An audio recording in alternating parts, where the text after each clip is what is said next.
हमारे सभी YouTube family को बहुत बहुत जय जय श्री सीताराम। और वीडियो स्टार्ट करने से पहले आप सभी से एक विनम्र अनुरोध है कि जो भी हमारे भाई बंधु इस चैनल पर नए हैं तो कृपया इसे सब्सक्राइब कर लें और कमेंट बॉक्स में जाकर जय सिया राम लिखना ना भूलें। इस वीडियो को ज़्यादा से ज़्यादा शेयर करें, क्योंकि ये वीडियो उन लोगों के लिए जिन्हें आर्थिक तंगी से गुजरना पड़ रहा है। और जब हम एक छोटा सा प्रयास करते हैं दूसरों के लिए, दूसरों के बारे में सोचकर, तो इससे भगवान भी प्रसन्न होते हैं।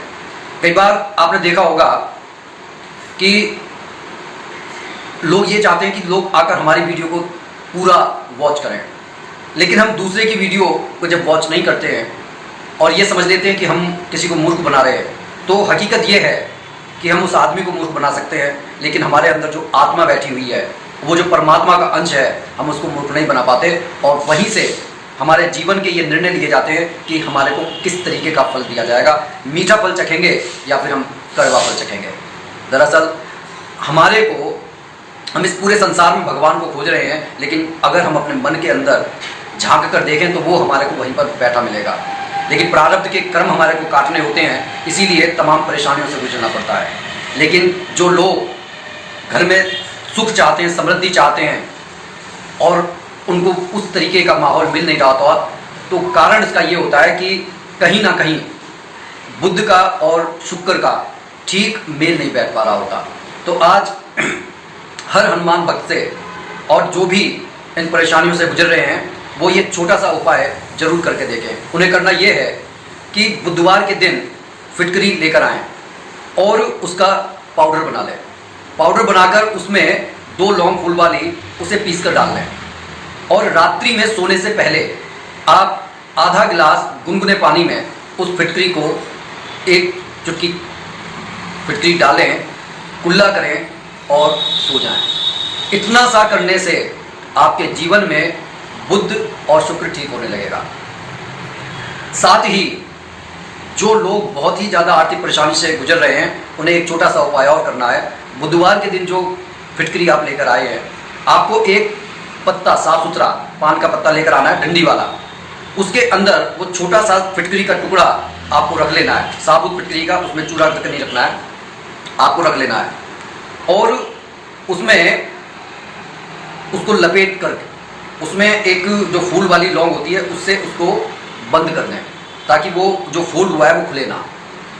और उसी दिन शाम को आपके पास में कोई पीपल का पेड़ हो, वहाँ पर जाएं और इतना बड़ा गड्ढा कर लें। साथ में मतलब ऐसा ना करें कि भाई गड्ढा करने के लिए घर से कोई छेनी या हथौड़ा लेकर जा रहे हैं, नहीं, वहीं आस, क्योंकि जो भी हम उपाय है जो बाहर के ज़्यादातर करते हैं, हमें कुछ सामान घर पर लेकर नहीं आना होता।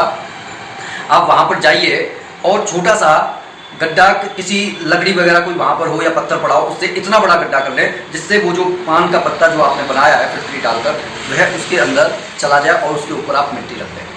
ये उपाय आपको लगभग 5 बुधवार तक करना है। इसमें आप छोटी सी में बात मिसिंग हो गई है, ये जो हनुमान जी का भी हमारे को आशीर्वाद चाहिए होता है, तो जो हनुमान जी का सिंदूर होता है, तो उस पान के पत्ते पर फिटकरी को रखकर थोड़ा सा सिंदूर उस पर चिटक दें, फोल्ड करके, उसके बाद में उसमें लौंग लगा लें।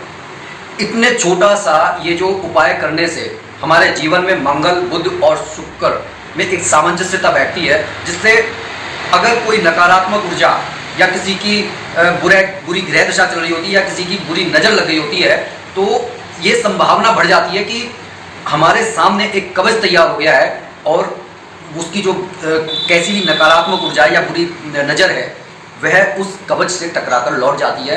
और ऐसा होने से हमारे जीवन में उम्मीद के कुछ ऐसे दरवाजे खुलते हैं जिसका हमने कभी सोचा नहीं होता, और आप इसे भगवान जी की कृपा समझ सकते हैं। जाते जाते एक छोटा सा उपाय और बताऊंगा कि अगर आपके शत्रु ज़्यादा हो रहे हैं और सबसे ज़्यादा भय आपको अपने शत्रुओं से लग रहा है, तो आप अपने हाइट के बराबर कलावे को लेकर पास के हनुमान मंदिर में जाएं। वहाँ पर कोई पेड़ हो, और अगर पेड़ ना हो तो जैसे खिड़की हो, दरवाज़ा हो, वहाँ पर आप उसको लपेट दें। लपेटने के बाद में उसमें 7 गांठें लगा दें और वहाँ पर बैठकर, ज़्यादातर मंदिरों में आपको हनुमान चालीसा रखी हुई मिल जाती है, उसके अंदर बजरंग बाण होना चाहिए। वहाँ पर आराम से बैठकर बजरंग बाण का पाठ करके आएँ मंदिर के अंदर। सिर्फ आपको एक बजरंग बाण का पाठ करना है और वहीं पर आराम से आरती भी कर लें, जो हल्के हल्के जो मतलब आपके सिर्फ होठ चलें। इससे आप देखेंगे धीरे धीरे से आपकी शत्रु बाधा भी दूर हो रही है। अब जब शत्रु बाधा दूर हो जाएगी तो मन में से तनाव दूर होंगे। जब तनाव दूर होंगे तो जो स्ट्रेस हार्मोन है उनका लेवल डाउन होगा और आपके जो खुशी के हार्मोन्स हैं वो बढ़ेंगे। जब वो बढ़ेंगे उस समय एक्चुअली आदमी करता क्या है, जब हम दुख में भगवान को बहुत ज़्यादा याद करते हैं, लेकिन जैसे सुखी हो जाते हैं तो हमारा ध्यान भटकने लगता है और भगवान में तो स्थिर होता ही नहीं है। बस उस समय हमें भगवान में अपने ध्यान को स्थिर करना है। अब एक छोटा सा काम आपको और करना है कि आज के दिन ही आप एक तुलसा जी का पौधा अवश्य ले आएँ, लेकिन उसे किसी गमले में ना लगाएं। गमले में लगाएं कल 5 तारीख को, क्योंकि कल 5 तारीख को जो है पर्यावरण दिवस है। इस बहाने हमारे मन के अंदर ये जोत जगेगी कि हमने पर्यावरण की सुरक्षा के लिए कोई स्टेप उठाया।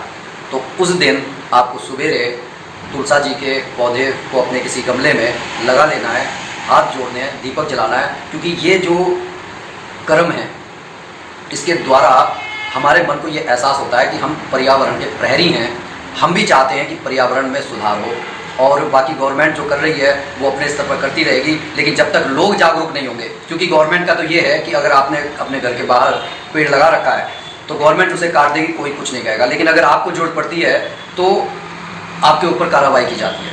लेकिन वहीं दूसरी तरफ कि मॉडर्नाइजेशन के नाम पर, कि सड़कों को निकालने के नाम पर हजारों पेड़ जिनकी उम्र पता नहीं कितनी रही होती है उनको काट दिया जाता है। आज की डेट में पेड़ों को काटना नहीं, पेड़ों को लगाना बहुत ज़्यादा जरूरी है। बोलिए जय जय श्री सीताराम।